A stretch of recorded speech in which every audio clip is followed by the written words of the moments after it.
Hi, it's Joanne, and I'm going to be watching Supergirl Season 6, Episode 12, Blind Spots. I'm so sorry the last episode got messed up with the recording. Fingers crossed that you are watching and hearing this right now, which means that this won't happen again. I mean, it hasn't happened since. It would be pretty bad luck if it happened 2 weeks in a row. I have not seen any promos or anything. I don't watch promos, but I have seen some tweets about, before the episode, about this one being maybe quite Kelly-centric and, maybe her becoming Guardian officially, which I am very excited about getting to. A reminder that you can find the unedited version of this reaction on my Patreon, and let's go. I'm so happy for you. They are far too young to be out by themselves, and oh no. Oh. The human cost of Mixley's actions. Oh baby. Everyone near the collapsed building inhaled a lot of dust. He had these same symptoms. the blue dust.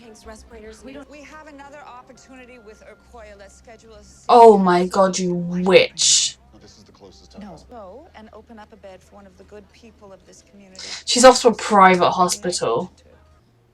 You tell your chief of medicine. People like this are disgusting. Oh, he's not well either. But of course he has to stand there and act like he is because the rich get richer. Oh Lord.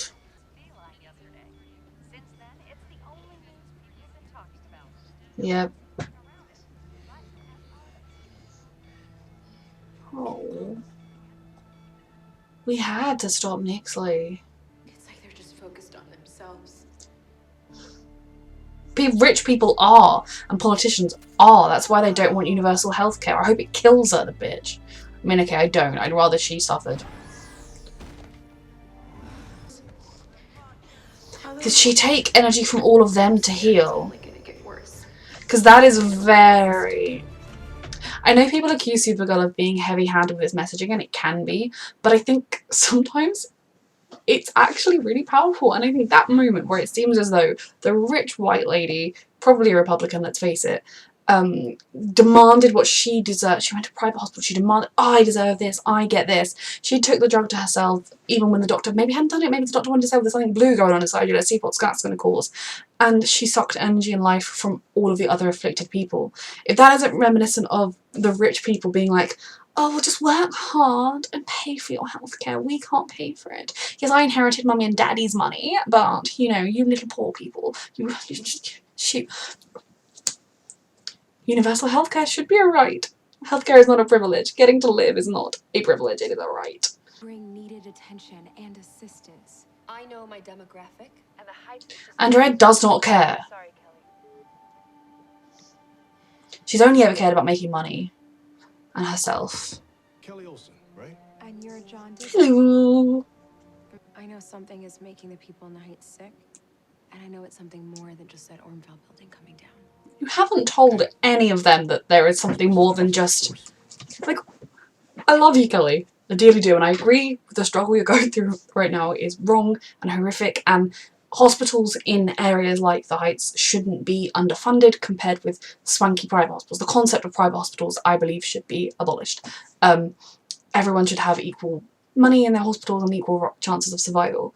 But I will say for the super team, you haven't told them that you think there's something extra. And I know Alex hung up quite quickly, but you could have texted, left messages, gone to the tower to talk to them. You know, there are other ways she could have got in touch with them in order to say, I think there's more than just a building collapse. Because with just people are injured because of a building collapse and the hospital's underfunded, there isn't overly much that the super team can do about that beyond sending respirators and, you know, maybe Supergirl trying another PR campaign where she talks about it. Whereas if you say, and I think it's linked to alien crystal stuff, you know, I think there's something else there, that is when people like Brainy and Lena, if she's back in town, although Lena's not really, no, she does biology, could start looking into that side of things. So I think it kind of, they don't know there is anything super-y happening just yet. And even without proof, I think they would look into it. They might split the team, because looking for Mixley is also very, very important, because she caused that disaster, and if they devote all of their time to trying to clean up and help the people there, which isn't just cleaning up, I know, then what if Mixley does 3 other things at the same time? Like, both are right, but it's just, they don't know that there's more to it than that. It's gone. Now we have a second chance. You know, you could build No affordable housing for everybody. I thought about it and then it appeared. I feel like, Transform this entire neighborhood. oh lord. I feel like the treatment and like the illness she's going through have made her even more unstably megalomaniac. Things are very hectic right now. You know they will listen to you. I'm worried we're missing something. Alex, Yeah, go. we've got the last of the debris to calibrate our sensors. We need to get back to the tower ASAP. I'll be right there. Supergirl said that we've got all the debris. That should help everyone here. But it isn't. Dreamer, Listen to her. get to the I feel like they would listen to her a little bit more than they are. Like, Here, take mine. Maybe we did miss something. yeah. I mean, I totally agree that right now, if they can just find Mixie, get her, grab her, stop her, then we could probably make everything better, and that is the priority.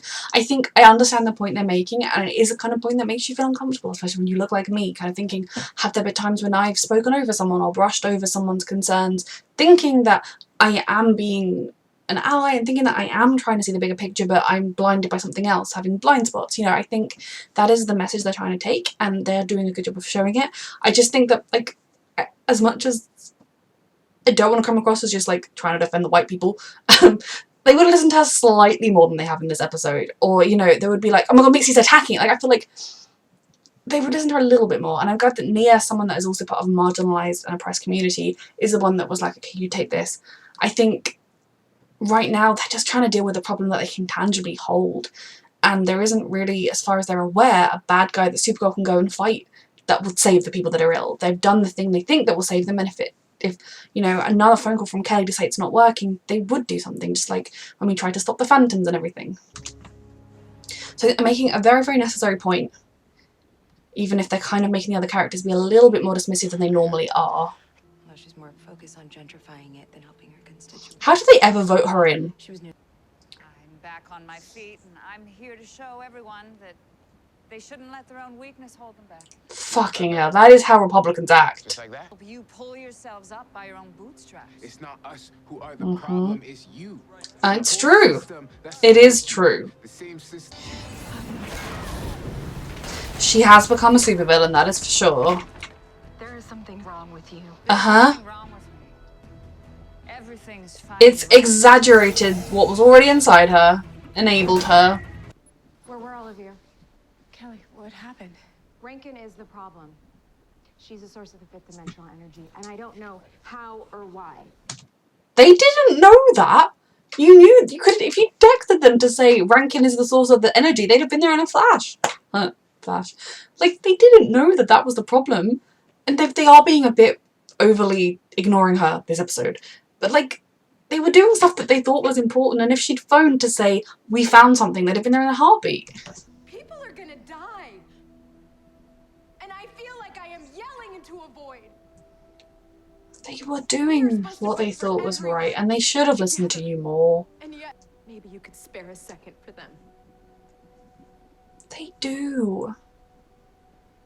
They didn't know there was anything that they could do. They should have listened more to Kelly 1,000 times over. Give her a second. They really should have done. Until now, they didn't know there was an enemy that they could be the ones to fight. But I am one person fighting a system that has been against those that need it for centuries. It was built that way. I want to be an advocate for the people who have lost hope. Yeah. You push it down and you keep going. It isn't the same in any way. Time that gets Clara's had a version of that with alien abuse. Alien hatred. But while you all have the luxury of focusing on tomorrow, they are barely surviving today. I don't know how I missed this. Weird writing, to be honest, but they couldn't have known there was more to it than that. Like, sometimes you are gonna miss things because they are different than your lived experience.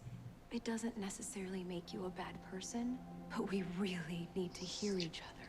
This is a very, very important conversation. It's about how you change going forward. I do agree that once she said there's something else going on, they should have listened to that, and they should have done more to figure out what was still making them sick when they thought they'd solved that. I know that, like, until we knew about the councilwoman being superpowered now, there wasn't really overly much that they could do, but they should have listened to her more in the middle part when she because otherwise you kind of think, if a building collapses, that is beyond tragic, and we need to change the hospital systems and everything, and I will stand by that for forever, but there's not overly much a superhero team can do when there is someone that's going to go and kill someone else, and if they focus, it's all a mess. But I think it was when Kelly was saying, okay, well, you're doing the thing that's supposed to be fixing everything, and it isn't, there is something else going, and they all just dismissed her. That's the biggest point where it's like, you need to listen to each other. You be there for her. And she'll be glad that you are. Yeah. I analyzed Rankin's DNA. They aren't shying away from the difficult conversations. I have some other visibility ideas. Yeah. I've been waiting for this moment a very long time. Even in the 31st century, we haven't. It is better in so many ways, but there are generational scars. Yeah. And honestly, a lot of work still to be done. It's exactly like when you go back through the centuries. Where we are now is better than where we used to be, but...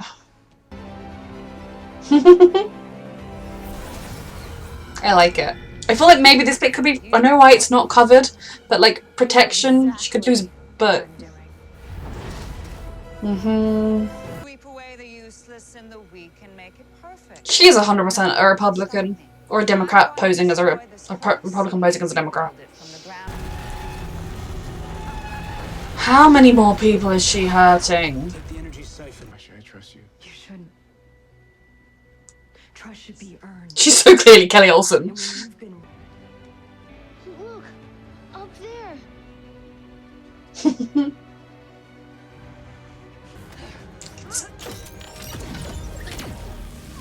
Here we go. They made a very literal representation of the way rich, typically white, people take advantage of those poorer people, especially those of colour. The cops got Rankin. I guess justice is being served. Sounds like the Heights is gonna need a new council member. Nah, I'm You would be brilliant, sweetheart. This is the time to double down against them. Mm-hmm. And if we're gonna work to fight oppression, we've got to do it together. And I am so grateful that this is just the beginning of this conversation. I want to do Exactly. better. I will do better. You fight supervillains, and the city needs that. It also needs someone who will be there for the people. That's my fight. But I Exactly. can't do it alone. Neither can I. Worlds await. If I missed any huge stuff with Diggle in The Flash, please tell me, because I am watching the season of The Flash. Who put it inside her flat as well? That's quite creepy. Representation is so... I just want to be an ally to you Yeah. in every way. Let me be. And don't push me to unpack it all right now so it can be communicated for you. Hold the space and love me. Important lessons. Hold me. Yeah.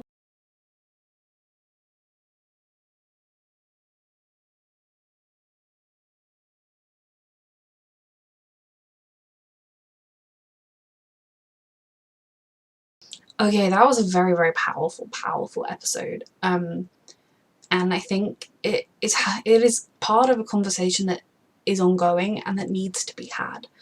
I always preface whenever I talk about issues like this, kind of like this show touched on, that fully aware that I am beyond pale white. You know, I will never live the experience that this episode was about. I will never be able to fully understand it. But I do strive to do the best I can to be an ally and to not be an ignorant stumbling block in the road. I know people often, I see comments online, hating on Supergirl because it's, you know, heavy-handed when it covers issues. But to be honest, sometimes I think you need that heavy hand because there are still people that don't believe there is an issue with racism and inequality and systemic racism and systemic oppression. They ignore the fact that they say, oh yeah, but white people, they can be poor and suffer too. And it's like, yes, that is true. That is part of the problem. The wheels should be changing.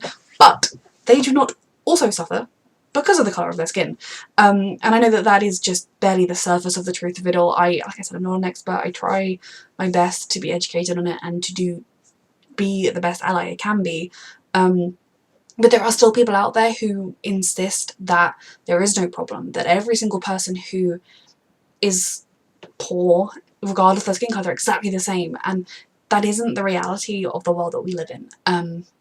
You know, and sort of vague nothing at all like this. I know when I was at school, one of my favourite teachers, my history teacher, you know, she helped me out. Her daughter helped proofread my coursework because I'd written twice the word limit. Like, she was so wonderful to me. And one of my close friends, years later, we were talking about teachers, and she mentioned in passing about how she had been very dismissive of her, and she'd like not treated her like she wasn't important, not given her as much any real care or attention as a student, which turned her off history to a degree. And it was the same teacher, and the difference was my friend was a person of colour and I am this, you know. And I remember that day, this minute example of, I'm sure, even my good friends' experiences in life. That was such an, oh, like, what? You know, kind of, it hadn't even occurred to me that that would be a thing. This was a good few years ago. I think that is something that every single one of us needs to be aware of, that the world around us is built for people that look like me. And, you know, there were, in a similar way that Kara could sort of understand parts of it because she had been through aliens being oppressed. It's a bit like with kind of sexism and how the world is a patriarchy.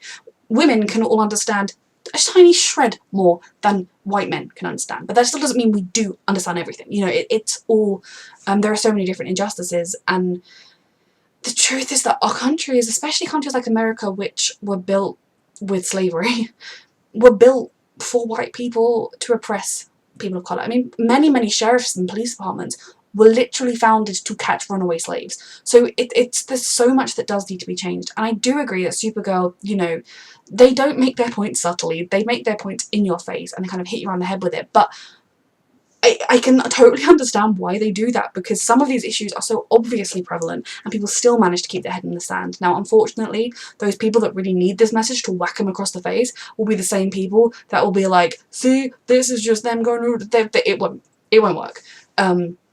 To be honest, most people who are still watching Supergirl are probably people who are already doing their best to educate themselves around this issue. But something I think that they did really, I mean, again, I am not the person to speak to what they did well or not well on this episode particularly, but I think, while I do feel like there is a part of me that thinks they made them be too dismissive of Kelly at the beginning of the episode compared to what they would normally be, especially as Nixley wasn't currently doing anything. You know, Nixley wasn't currently doing any attacks. I thought the two episodes were maybe going to run parallel, which would explain why they weren't around too much. But it was kind of, they were just trying to get stuff to find her. Right now, she was just doing, like, she's not doing anything.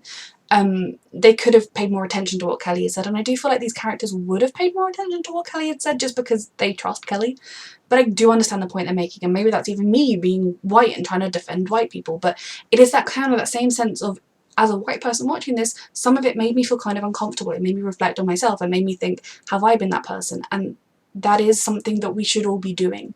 And you know, if you do look back and you realise there are points in your life where you probably have been that person, it's kind of like Kelly said, yeah, feeling guilty about it shows that you want to do better, but what you need to do is put that guilt into action and do better.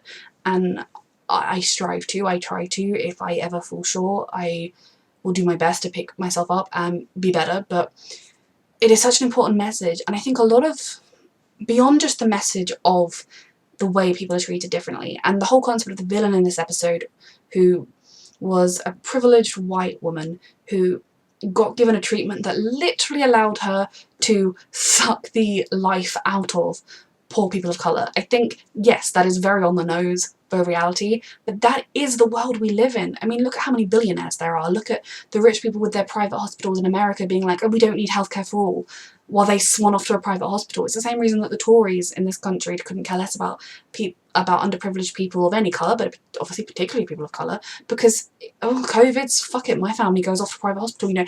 There is no comprehension, there is no understanding there. They will never ever care about the little people, and that's why we need systemic change.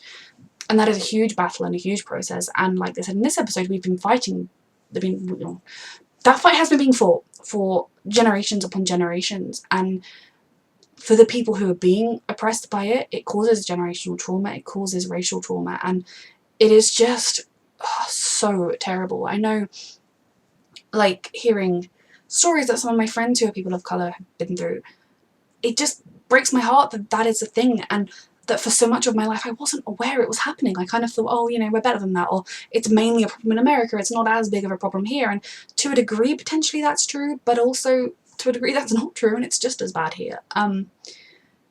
But I think something they did especially well, for me as a white person watching this, was the way they had Kara and Alex in particular kind of address the mistakes they've been making, realise that they'd been letting Kelly down. And like I said, I do kind of feel like the writing made them do that a little more than normal, but to an extent I know exactly what point they were trying to make, and I think them being desperate to try and catch Mixley before she destroys like 6 more buildings is totally valid, but it also is ignoring the fact that there was some good they could have done elsewhere. Especially once Kelly was like, yeah, but there's something else happening, and they were like, oh no, it's fine, we've dealt with it, kind of they dismissed it too easily. Was that feeling of just that, as a viewer, it made me feel that sense of uncomfy, like, you don't ever want to think you're part of the problem. You want to think, oh, I'm not racist, but the sad truth is that pretty much every single white person is a little bit racist.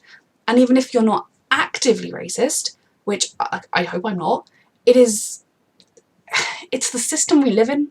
We benefit from it, whether we want to or not, like the case with my history teacher. Around us growing up, there are just things that are inherently racist that you don't even notice, but that people of colour cannot avoid.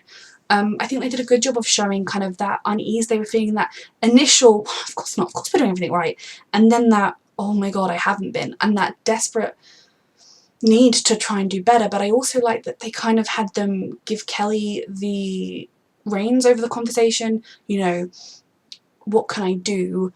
Like, say I'm sorry, but that doesn't do anything, and it doesn't do anything, but I'm sorry, and like Kelly kind of was the one that led how far the conversations went, that was the one that, you know, she didn't say it's totally okay, you know, she acknowledged like, you're not a terrible person, but you just need to do better going forwards. And I think the way they all discussed that was really important. It was important the fact that they had the white characters who had blind spots. They didn't try to be like, oh, you are terrible people, evil, but they kind of said, yeah, you know, you have blind spots and you need to do better with them.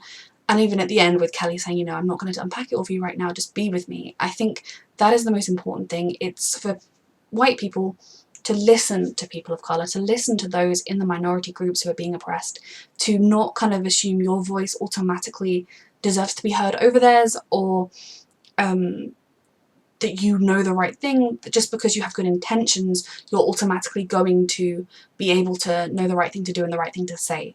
And I think that's kind of where this episode was getting at.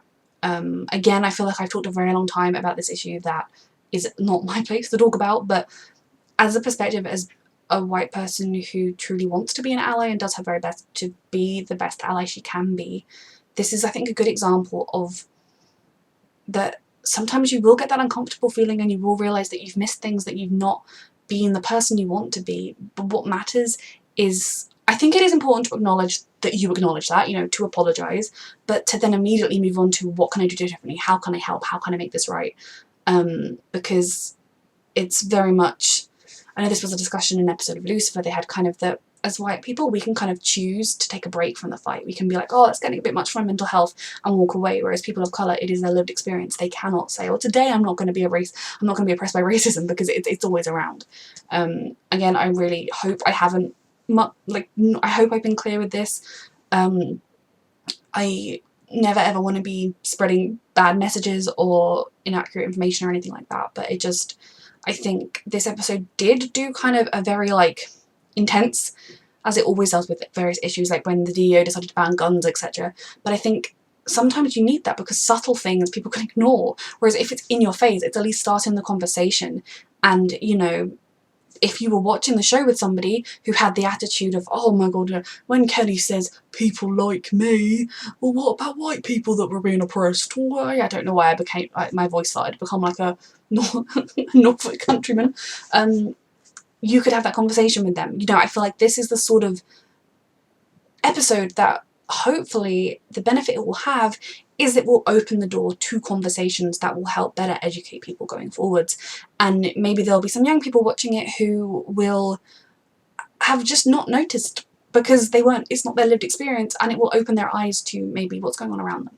So I do really think this was a very fantastic episode. Like I said, it was quite a difficult episode to watch in some ways. It, you know, made you feel uncomfortable, but that's okay. White people, feeling uncomfortable when watching TV covering racist issues, it's kind of okay. It's what you should do. And I hope more people are going to be looking in and reflecting on themselves and how they can do better and what maybe they've missed out.